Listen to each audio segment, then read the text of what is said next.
இங்கே பார்த்தீங்கன்னா நம்ம உருளைக்கிழங்கு செடி பூ வச்சுருக்கு. வாங்க போய் அது உருளைக்கிழங்கு பார்ப்போம். நம்ம உருளைக்கிழங்கு ஆல்ரெடி பதியம் போட்டிருக்கோம்ல, அது லைட்டாக முளைச்சிருக்கு. வாங்க பார்ப்போம். பாருங்கள், உருளைக்கிழங்கு செடி பூ வச்சுட்டு பூ வச்சுட்டு பாருங்கள், எல்லாத்துலேயும் பூ வச்சுட்டு. ஸோ அந்த பூ வந்ததுக்கப்புறம் தான் நம்ம செடியை பறிக்க முடியும். ஸோ எத்தனை கிழங்கு இருக்குன்ட்டு அதுக்கப்புறம் தான் பார்க்க முடியும். பாருங்கள், நம்ம ஆல்ரெடி பதியம் போட்டிருந்தேன். உருளைக்கிழங்கு முளைக்க ஆரம்பிச்சுட்டு பாருங்கள்,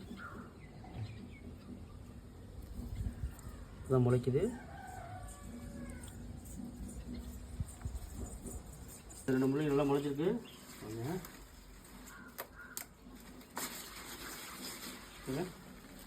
ஸோ நம்ம கொல்லையில் போட்டதோட இங்கே நல்லா பெருசாக இருக்குது. வீட்டுக்குள்ளே போட்டது நல்லா பெருசாக இருக்குது முள்ளங்கி. இன்றைக்கி 2 முள்ளங்கி வீட்டுக்கு பறிச்சிருக்கோம். பாருங்கள் எவ்வளோ பெருசாக இருக்குன்னு. பாருங்கள் 2 முள்ளங்கி நல்லா பெருசாக இருக்குது. மற்றதெல்லாம் பிஞ்சாக இருக்குது. ஸோ இன்னும் 1 வாரம் போட்டோம் பறிப்போம்.